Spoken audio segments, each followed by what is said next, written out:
So I want to bring up one other thing before we close out. I shared something on social media this past, if I can get it here, yeah, this past week about I was praying and I wanted to pray about gun violence, and I feel quite overwhelmed by this issue in our country. And what happened in my prayer life is I saw just a single gun, and I from there felt guided to presence, love, just inside and outside of this one gun. And then what came to mind is the statistic that there are more guns than people in the United States of America. And those of us in the US, we have a tremendous gun violence issue. And then I presenced love around every gun in the country. And then I opened my heart to the possibility that that love, though invisible, is real, and that love could make a difference. Like maybe someone won't pick up that gun. Maybe like what might love do? And then I let the prayer go.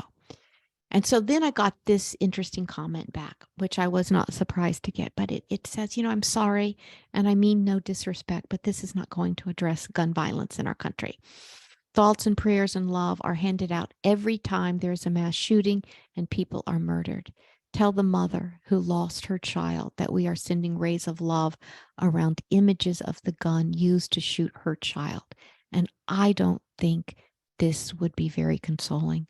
Other countries don't seem to have this problem because they've instituted common sense gun laws and safety.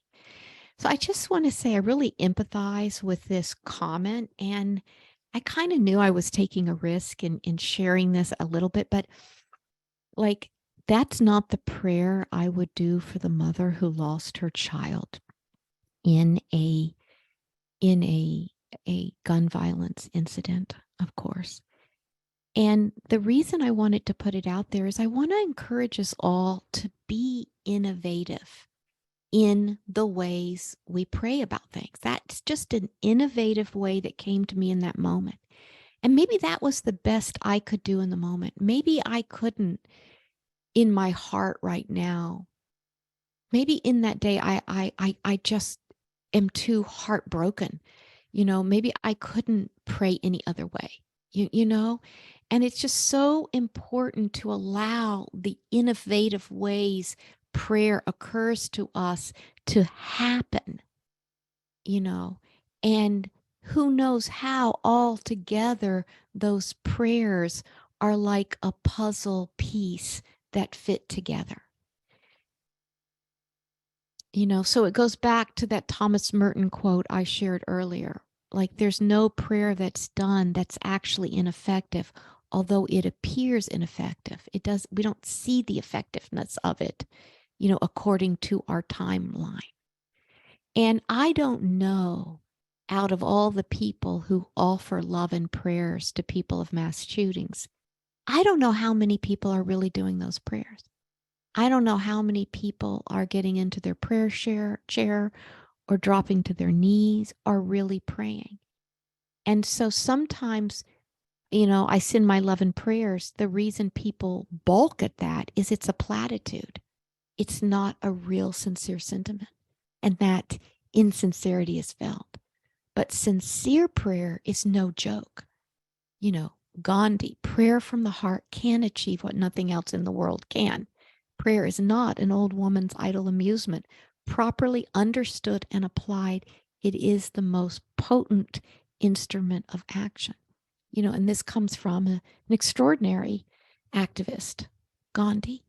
So it's just an interesting time. Prayer is always controversial in this way, but I invite us to, move in it and through it as we meet that controversy rather than get stuck in the just, oh, well, throw my hands up, love and prayers. That's just a platitude. It's not a platitude unless you use it as a platitude.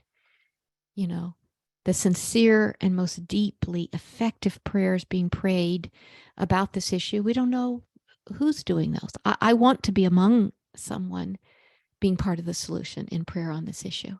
But I invite you to your innovative ways of praying.